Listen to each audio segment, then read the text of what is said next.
In week 2, facilitators continue to engage men by helping them develop a better understanding of their families. Now, facilitators are going to encourage men to begin to consider their own experience of being fathered and to identify aspects of this experience that they do and do not want to repeat.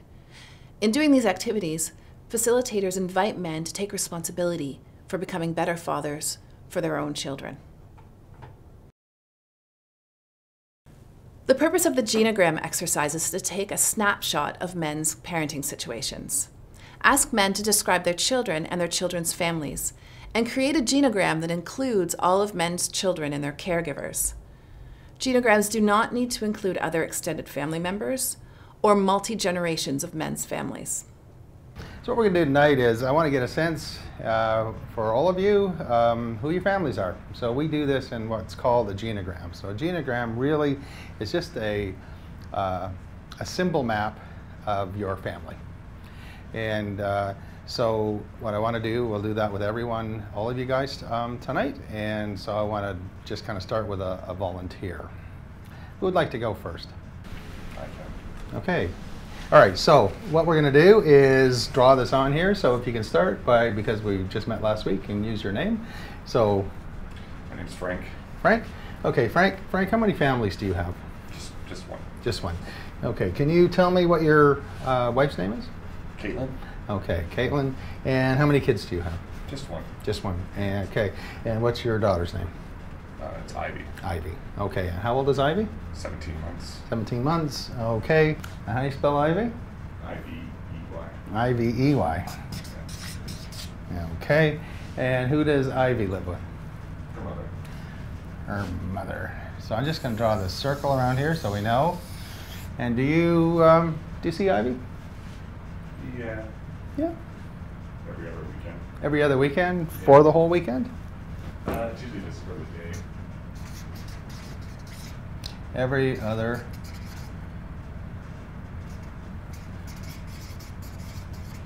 one day. So would you pick her up in the morning? Yeah. And then drop her off in the evening? Yeah. So you have her for a whole day. Are you by yourself when you have her? Right now, I have somebody with me.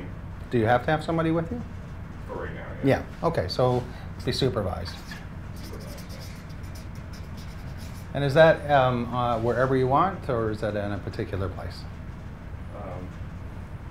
She comes to my house. Yeah, your house, right? Yeah. Okay. So you see Ivy every other week, every other weekend, one day. So it's like Saturday or Sunday? Yeah, it's usually Saturday. Usually Saturday. Okay. Okay, so I want to have another volunteer. Jason. Excellent. And Jason, tell me about your family. How many different families do you have? I have 5 children with 3 mothers. Okay, 5 children with 3 mothers. And the earliest, what's her name? The first one? Susan. Susan. We're high school sweethearts. Okay, Susan. And you have how many children with Susan? 1. 1. And her name is? Katie. Kate. How old is Kate? 16 now. 16 now. Okay. And how old is Susan? 38. She's 38. Okay. And do you see Kate at all? Every other weekend, yes. Every other weekend. Excellent. Okay. Your next family, who would that be? It's Tracy. Tracy. Okay. And can you talk a little bit about Tracy? How many children do you have with Tracy? Tracy, I have 1 daughter, Angie. Okay. Angie is 13 now. Okay.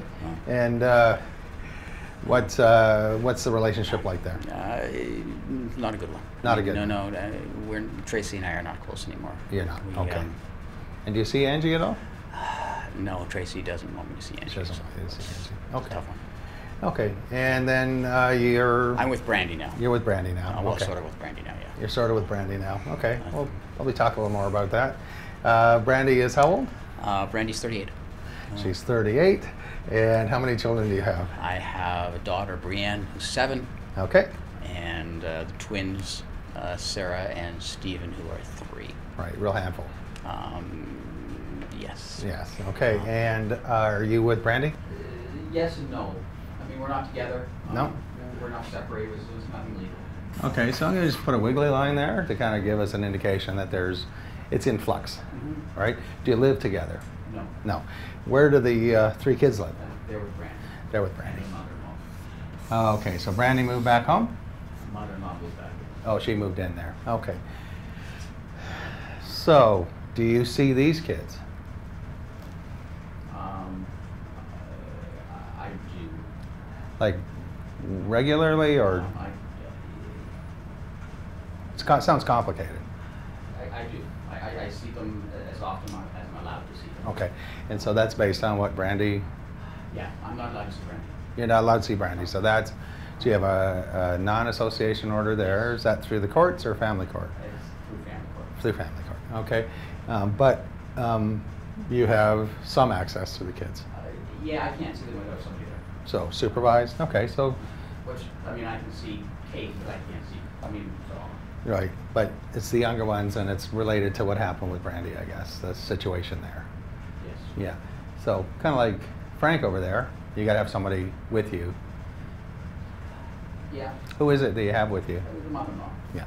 Okay, so Brandy's mom supervises you with the kids. Yeah. Yeah. Okay, what's that like? It's like having a mother-in-law supervising your kids. She's always watching, always criticizing. I've never heard kids. Right. She's just, Yeah. she doesn't like me because Brandy doesn't like me anymore. Right. Right, but you're hoping to reconcile in some way here? Is that in your plan? I don't know. Yeah. I think, I don't. It's up in the air. Everything's up in the air right now, for sure. Okay. As men are explaining their family situations, it's important for facilitators to model respect and be vigilant in ensuring that the rest of the group is respectful of each man's experience. Setting this tone may be more challenging when men present with very chaotic life histories. For example, a man might joke that at least he only has one woman in his life, unlike the other men in the group. Facilitators should deal with these reactions by asserting that all men in the room have their own challenges. They might also want to directly address why men might make comments like this. For example, they might feel uncomfortable, it might be to break the tension, or just to get to know people. Directly challenging men's behavior is not likely necessary at this point. Merely talking about this joke will be enough to set a norm of respect. The How I Was Fathered exercise begins with a brainstorm of men's experience of their own fathers. Put the title How I Was Fathered up on a board. Most men referred to caring dads will have had a fairly negative experience of their own fathers. Common themes are of fathers who were strict, controlling, and physically abusive, fathers who were abusive towards men's moms, and fathers who abandoned their children or who were emotionally absent from their children's lives. Ask the men in the group to share their experiences of their own father and to speak about the impact that their father had on them as children. So I want to start with asking the question, what was your relationship like with your own father? So we're just going to spitball this, throw out some examples.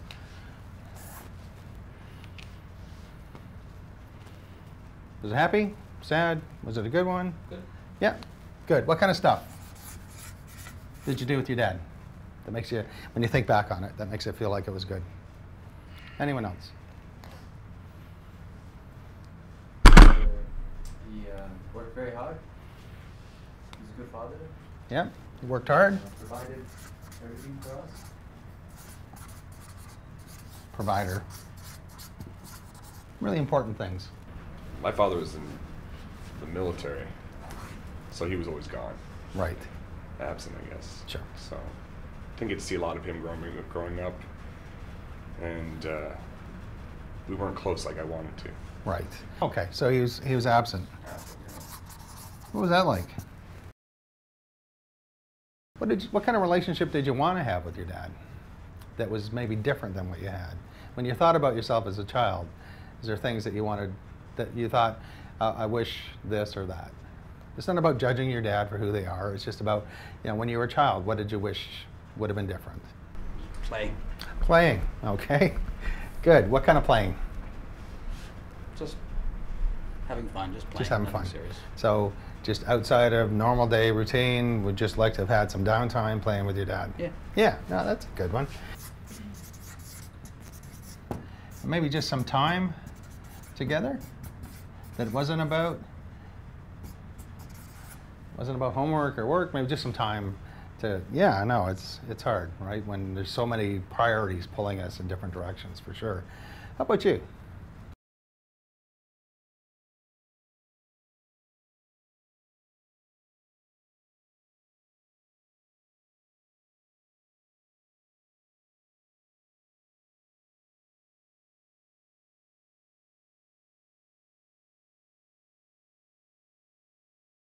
So I'm going to move on to the last one. When I think about your relationship to your own kids, what kind of relationship do you think your children want to have with you? So maybe we can start with Jason, because you have a number of different kinds of relationships with kids.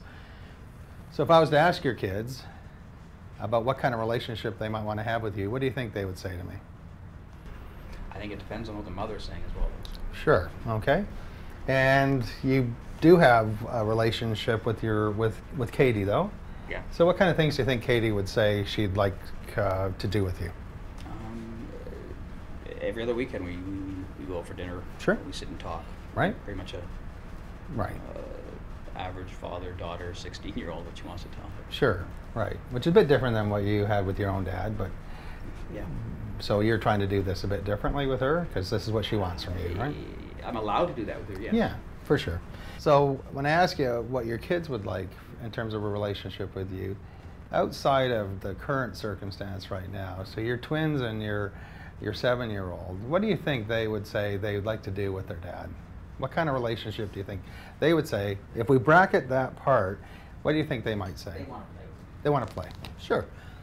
The second is to develop men's empathy for their children's experiences of them as fathers. You do this in a couple ways.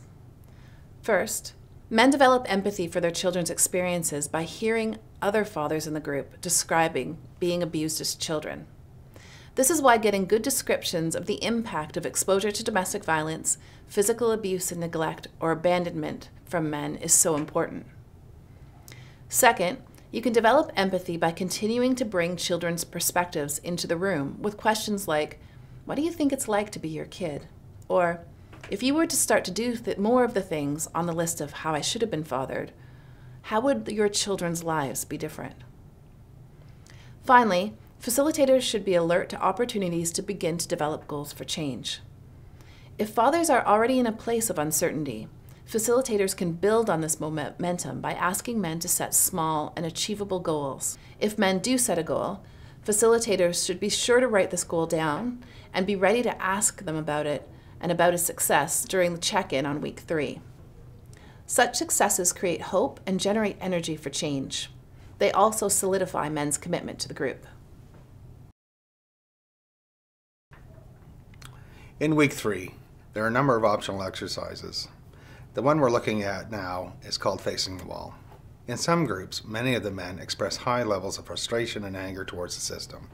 These men often feel as though they are caught in a helpless situation in which others perceive them as guilty until proven innocent.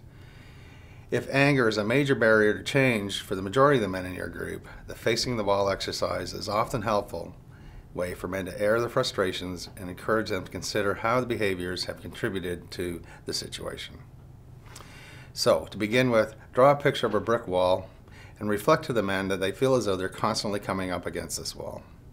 Engage the men in brainstorming the types of feelings they have in facing the wall, like anger, hopelessness, disillusionment, and shame. Point out that in response to these feelings, men often behave in ways that have them running into the wall or trying to smash the wall down. For example, men may have brainstormed examples of yelling at child protection workers, involving their partners in lengthy court battles, or ignoring no contact orders entirely. Suggest that other people may have been responding to these attempts by strengthening the walls themselves. Facilitators can illustrate that this wall by drawing another row of bricks on the top, making the point that each time the man tries to attack the wall, it is likely it prompts others to strengthen it. This cycle results in them feeling more and more trapped. So now, in this place where you just want things to be different, you're pissed off with people, you feel like, you know, people are looking at you and blaming you.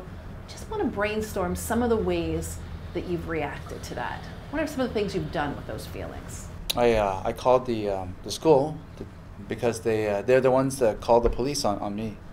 Yeah. So I was at the school and I was just yelling at my daughter, and the principal, or I don't know, the receptionist, they called the police, and now I'm here. Yeah, so when you called the school, I'm imagining that call didn't go so well. No, I mean, I was yelling, I said, you know, why you call the police for? Right? Yeah. And they hang up on me. Right. Yeah, okay, so calling the school to yell at them. Mm-hmm. You know, I know that we've got a lot of feelings of anger and hurt and resentment and frustration. And the point I want to make is that in that tough situation that you're in right now, you have an even tougher situation. Because all of these things, which is some of the ways we react when we feel this way. So when we call a school and we yell at them, when we call our wife, even though we have a no contact order, when we, you know, take on child protection, we can take on child protection in lots of ways. We can avoid them. We can get kind of belligerent with them. We can, you know, try to avoid them and not return their calls. When we start to really get into those kinds of things, we end up creating this wall. And unfortunately, what that wall does is it makes it harder and harder for people to work and to put things in place to try to make things better. So I know you don't feel like child protection is trying to make things better. I know that you don't feel like the police or the neighbors or the school are trying to make things better. I know that. The more we react this way, the bigger that wall gets between us and the people that we want to convince. Because ultimately what you need to do is you need to convince someone. Now, you need to convince your family. You need to convince your family and your child protection worker. You need to convince your family. You need to convince child protection that you're somebody who really takes being a dad seriously, who's safe around your kids, right? Because they're the ones right now who, although I know you don't like it, hold some of the power in those decisions. And I guess my point for you to think about for next week is that the more we do these things, and the more anger we have around this, and the more that we kind of build those walls up, the harder it is to get there. As we just saw in this exercise, Katrina made the point that when men attack the wall, others respond to strengthen it. We also talked about how, instead of trying to smash down the wall, men need to find ways to remove the bricks and become more collaborative with the system, including their child protection workers. The analogy is helpful because it allows facilitators to make the point that change will take a long time for men in this situation, especially if the walls have many layers to them. As we said at the beginning of Goal 1, the main therapeutic goal of these first 3 sessions is to develop trust and engagement so that men can be challenged later on. We know that at the beginning, fathers in your group may not feel that they need to make any changes to their parenting. Your goal is to develop trust and engage fathers in thinking about how they may relate to their children in new ways. So, as facilitators, we assist fathers to develop sufficient motivation for the work ahead by encouraging them to explore the differences or potential differences for and between the ways they were fathered and the fathering experiences their children have of them. You should anticipate that men in your group will often have mixed or negative feelings about their attendance in the group and should remain open to having the men voice these concerns about attendance. Men sharing in these initial sessions will form the building blocks for developing group cohesion.